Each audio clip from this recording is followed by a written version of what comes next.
السلام عليكم ورحمة الله وبركاته. إن الحمد لله الأكرم الذي خلق الإنسان وكرمه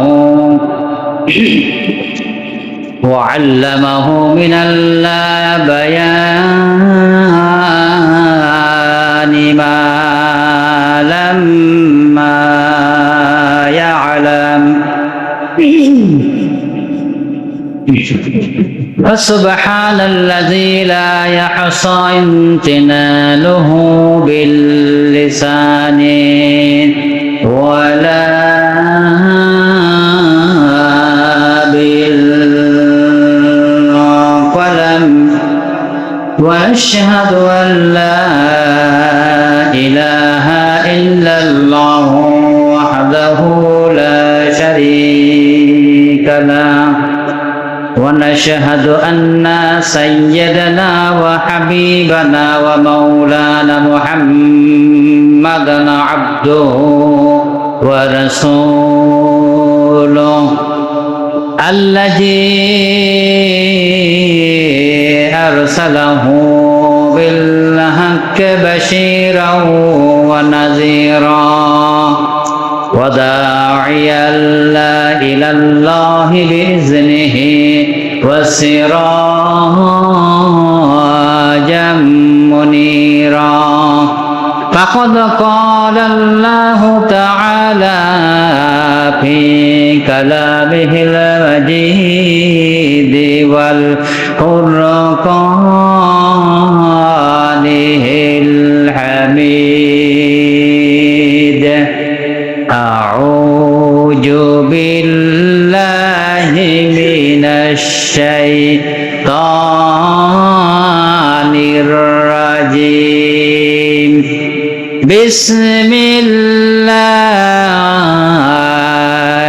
الرحمن الرحيم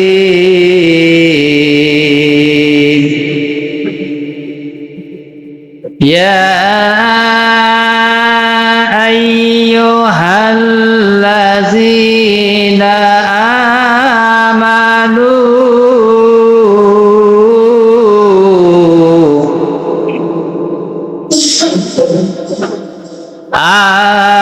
آمنوا إذا نودي للصلاة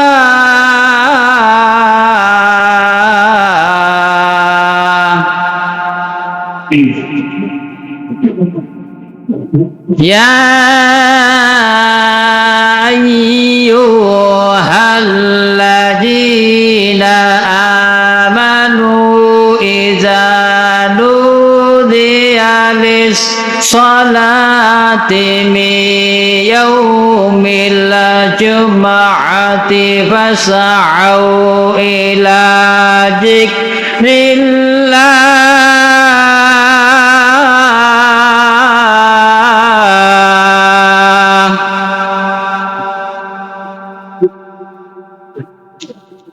فاسعوا إلى ذكر الله وذروا البيع ذلكم خير لكم إن كنتم تعلمون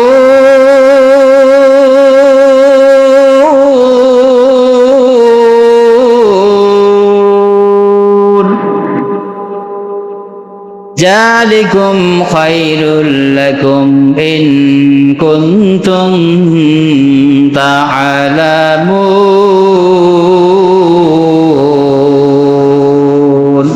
صدق الله العظيم وقال تعالى في حبيب الشان إن الله وملائكته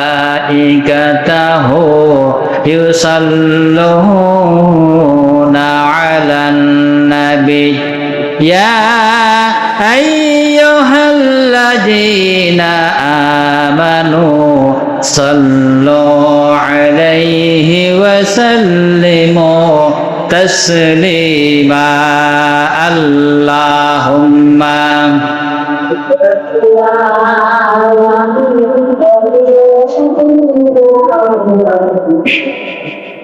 وعلى آل سيدنا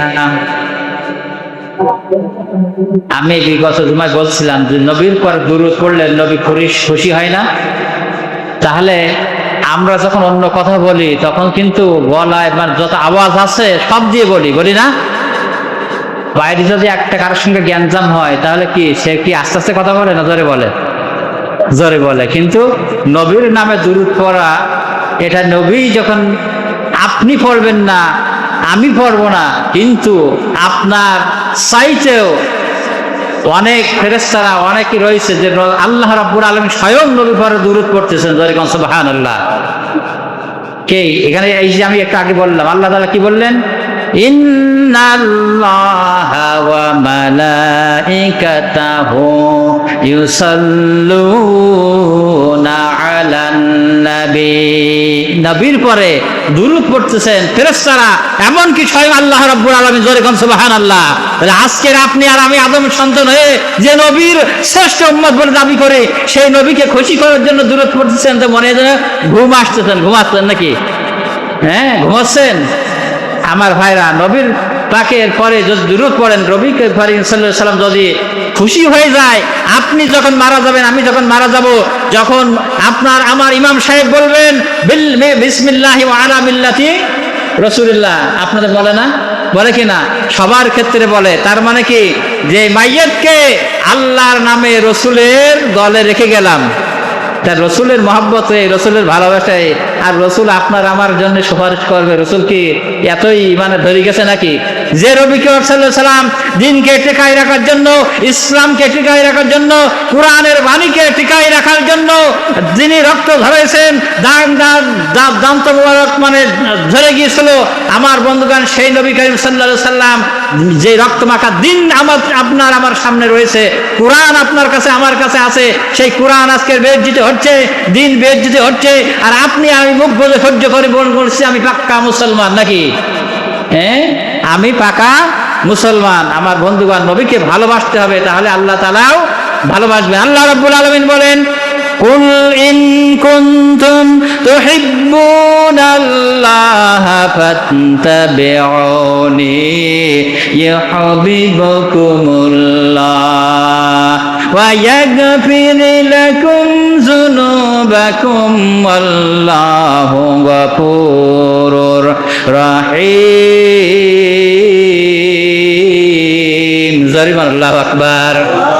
আমার ভাই, আল্লাহ রাব্বুল আলামিন বলেন, ও নবী আপনি বলে দেন, তোমরা যদি আল্লাহ তাআলাকে পেতে চাও, ভালো করে বুঝবেন, আল্লাহ রাব্বুল আলামিনকে ভালোবাসতে চাও, আল্লাহ তাআলাকে পেতে চাও, তাহলে সর্বপ্রথম ফাত্তাবিউনি, আমি নবী মুহাম্মদ সাল্লাল্লাহু আলাইহি ওয়াসাল্লাম অনুসরণ করো, অনুকরণ করো, ইত্তেবা করো, তাহলে আল্লাহ রাব্বুল আলামিন তোমাদেরকে ভালোবাসবেন।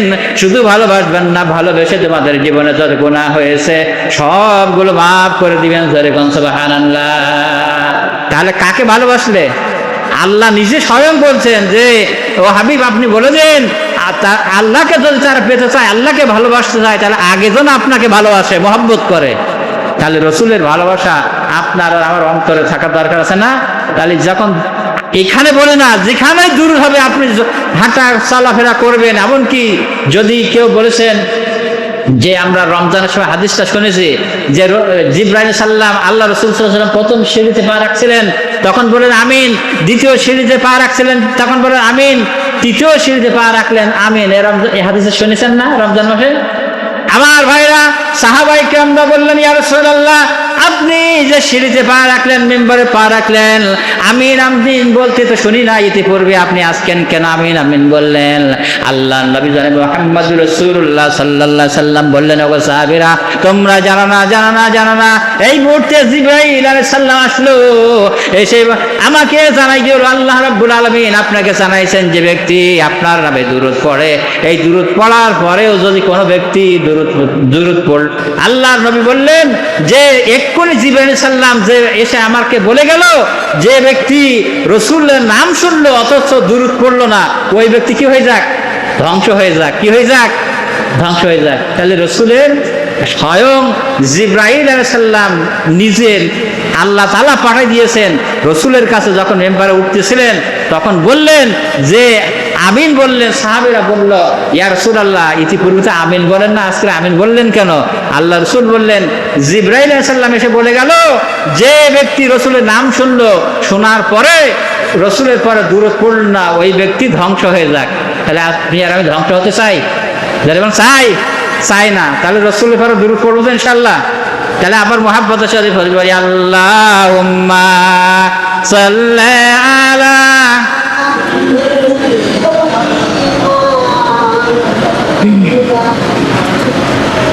ওয়া আলা আলি সাইয়্যিদিনা। আমার বন্ধুগণ, আমরা আল্লাহ তাআলার কাছে শুকরিয়া করি যে আল্লাহ তাআলা তিনি আমাদের সকলকে পবিত্র জুমা নামাজ আদায়ের জন্য তার ঘরে আসার মতো সুযোগ দান করেছেন। এই জন্য সেই মহান আল্লাহ তাআলার কাছে শুকরিয়া জ্ঞাপন করি। সবাই বলি আলহামদুলিল্লাহ। মুহাব্বতের সাথে আরো জোরে বলি আলহামদুলিল্লাহ। আমার বন্ধুগণ, বিগত জুমায় আলোচনা হচ্ছিল, আলোচনার বিষয়টা কি ছিল বলেন তো? মনে আছে কারণ মনে নেই? আলোচনা আমরা মসজিদে আসি, এসে যে কোন হুজুর একটু সুর দিতে পারলো, কোন হুজুর একটু রাজনীতি কথা বলতে পারলো, কে একটু টেবিল চড়াই টেবিল ভাঙতে পারলো, সেই হুজুর সবচেয়ে ভালো নাকি? কিন্তু এত মুসল্লিরা যারা শ্রোতারা এরা মাথায় রাখবে, এদের জানার প্রয়োজন আছে এটা ইবাদত করার জন্য। কিন্তু আল্লাহ রাব্বুল আলামিন তিনি আপনাকে আমাকে সৃষ্টি করেছেন একমাত্র কিসের জন্য জানেন বলেন তো? ইবাদত করার জন্য। মূল আলোচনাটা ছিল যে আমরা আল্লাহ তাআলার কেন ইবাদত করব।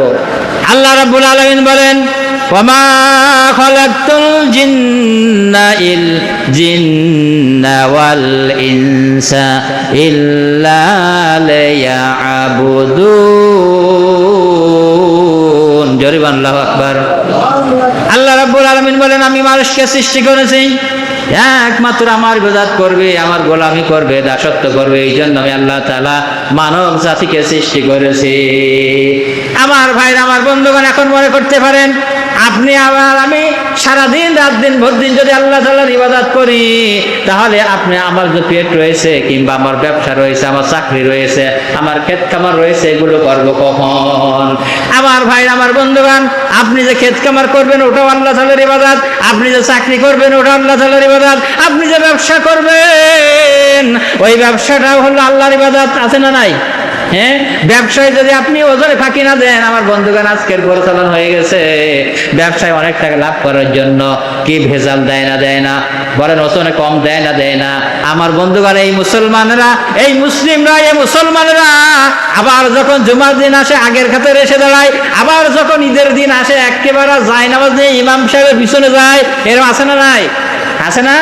আমার বন্ধুগণ, কিন্তু আল্লাহ রাব্বুল আলামিন তিনি যে আপনাকে আমাকে ঈমান দিয়েছেন আল্লাহ তাআলাকে ভয় করার জন্য, ওই ঈমান আপনার কাছে নাই, কিন্তু নামাজ আছে কিন্তু ঈমান নাই। ঈমান যদি আপনার আমার পরিপূর্ণ পোক্ত ঈমান থাকতো, তাহলে আজকে আপনি কোনোদিন 5 ওয়াক্ত নামাজ ফরজ হয়েছে 5 ওয়াক্ত নামাজ বাদ দিতে পারতেন না, মিথ্যা কথা বলতে পারতেন না, সুদ খেতে পারতেন না, ঘুষ খেতে পারতেন না। আমার বন্ধুগণ, এই জন্য আল্লাহর পরে ঈমান, আপনার আমার ঈমান কমে গেছে, যার কারণে আপনার দ্বারা অন্যায় হয়, আমার দ্বারা অন্যায় হয়, আপনার দ্বারা জুলুম হয়, আমার দ্বারা জুলুমের শিক্ষা ক্ষতি হয়। আমার বন্ধুগণ, এই জন্য আল্লাহ তাআলা, আল্লাহ রাব্বুল আলামিনকে আগে আপনাকে আমাকে ভয় করতে হবে। আল্লাহর পরে ভয় কখন হবে? আল্লাহর প্রতি যদি আমার ঈমান এসে যায়, ঈমান যদি জিরো থেকে যায়, তাহলে কিন্তু আপনাকে আমাকে ইসলাম থেকে কোন ব্যক্তি বন্দুক ধরুক না কেন, কোন ব্যক্তি ক্রস ফায়ার দিয়ে আসুক না কেন, আমার বন্ধুগণ ঈমান যদি পাকাপোক্ত থাকে ওই গুলির পরোয়া কেউ করে না। করে? আমার বন্ধুগণ কেউ করবে? আজকের নজর দেখে নিয়ে নেন, ইতিহাসের দিকে লক্ষ্য করে দেখেন, পুরাতন ইতিহাসে যেতে হবে না, নতুন ইতিহাসের দিকে দেখছেন। আমার বন্ধুগণ, আমাদের বাংলাদেশে বড় বড় আলেম রয়েছে, মুফাসসিরদের সর্দার যিনি, আমার বন্ধুগণ আল্লামা দিলওয়ার সাইদের দিকে লক্ষ্য করে দেখেন। আমার বন্ধুগণ, তাকে তো অফার দেওয়া হয়েছিল, আপনি কোরআনের কথা বলা বন্ধ করে দিয়ে দেন, আপনি এই দাওয়াত দেওয়া বন্ধ করে দিয়ে দেন, আপনি কেবলমাত্র মাহফিল করেন, আপনাকে আমরা কি করব? জেল থেকে মুক্ত করে দেব। কিন্তু তিনি মুফাসসিরে কোরআন আল্লামা দিলওয়ার সাইদি তিনি বলেছিলেন, আমার জীবন যতক্ষণ রয়েছে কোরআনের দাওয়াত থেকে পিছপা হব না। যখন সুবহানাল্লাহ, এই ঈমানকে ইতিহাস, পিছনের ইতিহাস, এটা বর্তমানের ইতিহাস। আমার বন্ধুগণ, শহীদ মতিউর রহমান নিজামের দিকে তাকাই দেখেন। আমার বন্ধুগণ, শহীদ মতিউর রহমান নিজামের যখন ফাঁসির কাস্টে নিয়ে যাচ্ছেন, আমার ভাইরা এখান থেকে 30 মিনিট পরে ফাঁসির কাস্টে দেওয়া হবে। আমার বন্ধুগণ, যাদেরকে পরিবারের সবাইকে দেখার জন্য অনুমতি দেওয়া হলো, দেখার জন্য যখন অনুমতি দেওয়া হলো, আমার ভাইরা তখন স্ত্রী আসলো, সন্তান আসলো, ছেলে মেয়ের এসেছে, যত আত্মীয় স্বজন আছে সবাই এসেছে, একটা কক্ষের ভিতরে দেখা করতে দিয়েছে। আমার বন্ধুগণ, ওই যে ইতিহাসটা আমার বন্ধুগণ কিন্তু পুরাতন ইতিহাস না, এখান থেকে বেশ কিছুদিন আগের ইতিহাস। কিন্তু দেখেন তাদের কি ঈমান ছিল। আর আজকের এখন যদি আমাদের মসজিদের সামনে যদি একটা পুলিশ এসে যদি এরকম গুলি মারামারি করে, অনেকের ভিতরে ক্যালকুলেশন আরম্ভ হয়ে যাবে না, যাবে না? মনে করবো কার খুঁজতেছে তা ঠিক নেই, নাকি কার খুঁজতেছে তা ঠিক নেই। আমার বন্ধুগণ, বাস্তবে যেগুলো মেলাই নিয়ে দেন, শহীদ মতিউর রহমান নিজামের সঙ্গে যখন দেখা করতেছে, সবাই হাওয়া করে কাঁদা আরম্ভ করে দিল। আর তিনি বললেন, তোমরা কেঁদো না, তোমরা ধৈর্য ধারণ করো, তোমরা এই পথে দৃঢ় থাকবে। আমি কিন্তু কোনো বাতিলের, আমি কোনো অন্যায় করি নাই, আমি কোনো মানুষকে যে হত্যা করি নাই, আমি কোনো খারাপ কাজ করি নাই, একমাত্র কোরআনের দাওয়াত দেওয়ার কারণে আমাকে আজকে ফাঁসির কাজটা যেতে হচ্ছে। আমিও যদি চলে যাই, তোমরা আমার পরিবারে যারা রয়েছে, এই কোরআনের দাওয়াত থেকে তোমরা পিছপা হবে না, পিছপা হবে না। আমার বন্ধুগণ যখন কথাবার্তা সাক্ষাৎ করে চলে যাচ্ছেন, আমার বন্ধুগণ যখন চলে যাচ্ছেন, শহীদ মতিউর রহমান নিজামী, তার ছেলেও চলে যাচ্ছেন, তার আত্মীয় স্বজন, তার স্ত্রী সবাই চলে যাচ্ছেন। তাহলে কি করুন ইতিহাস দেখেন, একটু দেয়াল পার হলে ফাঁসির কাছে দিও, আর অপর দিকে আত্মীয় স্বজনরা, স্ত্রী, ছেলে, পুত্র সবাই চলে যাচ্ছে। তাহলে ওই সময় হলে আমরা কি করতাম? কান্নাকাটা আরম্ভ করে দিতাম না? কান্দতাম কিনা? কিন্তু তার চোখে পানি নাই। এইবার ছেলে যখন চলে যাচ্ছে, কিছু দূরে চলে যাওয়ার সময় আবার ডাক দিয়েছেন, ও আমার কলিজার টুকরা ছেলে মোমেন, তুমি শোনো, আবার চলে আসো। পরিবারের সবাই আবার মনে করলো কি নাজুক হয়েছে, হাউ মাউ করে কান্দা কাটি করতে করতে আবার চলে আসলো। এইবার মতিউর রহমান নিজামী সাহেব যিনি বললেন, ও আমার ছেলে, আমি একটা বিষয় সিদ্ধান্ত নিতে পারছি না, আমার মনে একটা টেনশন ফিল করতেছে, আমি একটা বিষয় সিদ্ধান্ত নিতে পারছি না, যে আমি তো একটু পরে ফাঁসির কাস্টডিতে যাব, কিন্তু কোন পোশাক পরে যাব? লুঙ্গি আর পাঞ্জাবি পরে যাব, না পায়জামা আর পাঞ্জাবি পরে আমি ফাঁসির কাস্টডিতে যাব? দেখেন কি ঈমান। দেখি বলছেন, ও ছেলে, আমি তো ফাঁসির কাস্টডিতে যাব, তা আমি কি পরে যাব? লুঙ্গি আর পাঞ্জাবি পরে যাব, না পায়জামা আর পাঞ্জাবি পরে যাব? তাহলে এই কথা তখন কার থাকে? আমার বন্ধুগণ, তখন তিনি বলেছিলেন, মোমেন বলেছিলেন, আব্বা, গোটা জাতি আপনাকে যে পোশাকে দেখেছেন, এতদিন ধরে দেখেছেন, আপনি ওই পোশাক পরে ফাঁসির কাস্টডিতে যাবেন। জোরে কোন আল্লাহু আকবার। তাদের তাহলে কি ঈমান? এই কথাটা নিয়ে আসলাম কেন জন্য? যে ঈমান, আপনার আমার ঈমান কতটুকু আছে, আল্লাহর পর বিশ্বাস কতটুকু আছে, এই বিশ্বাসটা যদি না থাকে, আর বিশ্বাসের যদি ত্রুটি থেকে যায়, তাহলে কিন্তু আপনার পরে আমার পরে অন্যায় হতে পারে, হয় না? আপনার দ্বারা আমার দ্বারা অন্যায় হবে না। আল্লাহর পরে ঈমান যদি কম থাকে, ত্রুটি থাকে, আপনার আমার ঈমান ত্রুটি হবে।